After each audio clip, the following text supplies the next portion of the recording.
Friends and मेरे YouTube family members, I am P P Srivastava, an advocate registered with Bar Council of Bombay and Goa, and also a state member of Thane District Court.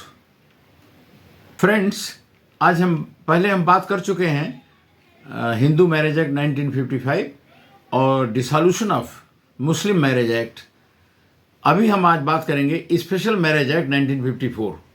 Now special marriage act 1954 ये देता है, हिंदी में बात करते हैं, ये देता है कि आप किसी रिलीजन के हैं और किसी रिलीजन से आप शादी कर सकते हैं. नंबर एक, तो इंटर रिलीजन शादी हो सकता है, इंटर कास्ट शादी हो सकता है, इसमें कोई रिस्ट्रिक्शन नहीं है इस स्पेशल मैरिज एक्ट 1954 के अंदर. दूसरा पॉइंट ये है कि अगर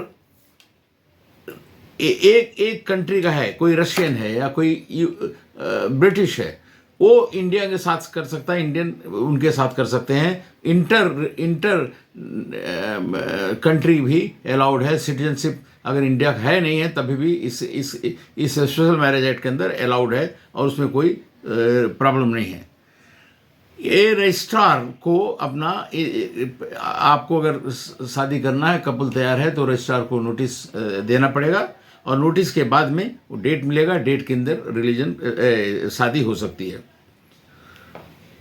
उसके बाद में ये जो रिलीजन है, हिंदू मुस्लिम है या हिंदू क्रिश्चियन है, हिंदू सिख हैं, किसी रिलीजन को चेंज करने की जरूरत नहीं, कन्वर्ट होने की जरूरत नहीं है. आप अपना रिलीजन आप प्रैक्टिस कीजिए और आप एक साथ रह सकते हैं और आप शादी कर सकते हैं और उसमें कोई दिक्कत नहीं है. अभी इसके अंदर ऐसा है, ये रजिस्ट्रेशन, मैरिज का रजिस्ट्रेशन होता है और सर्टिफिकेट मिलेगा, प्रॉपर लीगल राइट रहेगा कपल को मैरिज में और उसको कोई दिक्कत नहीं होगी.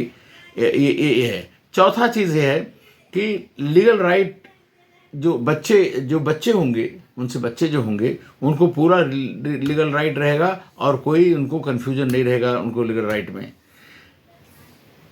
और इसके अलावा divorce including mutual consent divorce allowed है. मतलब डाइवोर्स अगर चाहें वो लोग ले सकते हैं, या म्यूचुअल कंसेंट डाइवोर्स जो बहुत फास्ट हो जाता है उसको भी उसमें अलाउ किया जाता है. इसके अलावा इंडिविजुअल और उनके चिल्ड्रन जो हैं उनको जो है Hindu succession act, Indian succession act applicable है उनको, क्योंकि उससे क्या होता है कि जो राइट हिंदू चिल्ड्रन को है वही इंडियन सक्सेशन एक्ट के हिसाब से उनको भी है. मतलब सन और डॉटर इक्वल प्रॉपर्टी में इक्वल डिस्ट्रीब्यूशन ऑफ प्रॉपर्टीज, कोई डिस्पैरिटीज नहीं है. और लास्ट पॉइंट जो बताना चाहते हैं हम आपको, Indian succession Hindu succession act 1956 भी अलाउड है और इंडियन सक्सेशन एक्ट भी अलाउड है और इसमें इस हिसाब से प्रॉपर्टी का डिस्ट्रीब्यूशन होगा.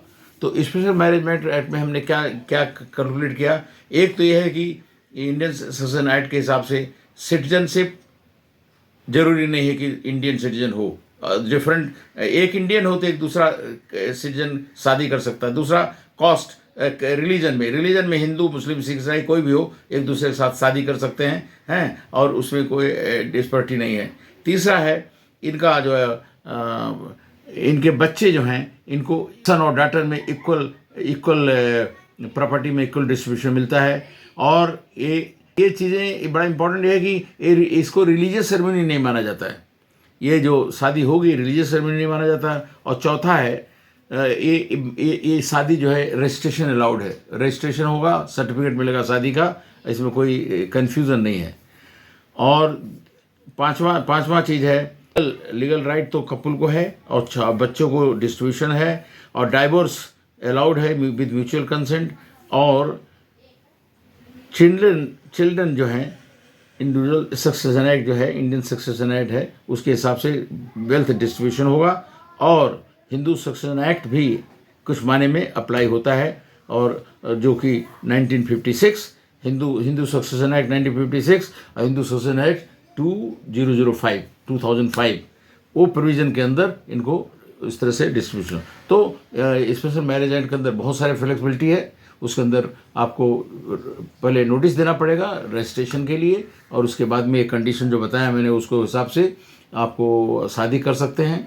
आप मैरिज सर्टिफिकेट भी मिलेगा, आपको संरक्षण रहेगा, लीगल राइट रहेगी। अब बच्चों को इंडियन सक्सेशन एक्ट के अंदर डिस्ट्रीब्यूशन ऑफ प्रॉपर्टी रहेगी। इस तरह से इसके ब्यूटी है स्पेशल मैरिज एक्ट का 1954 का। Thank you very much for watching.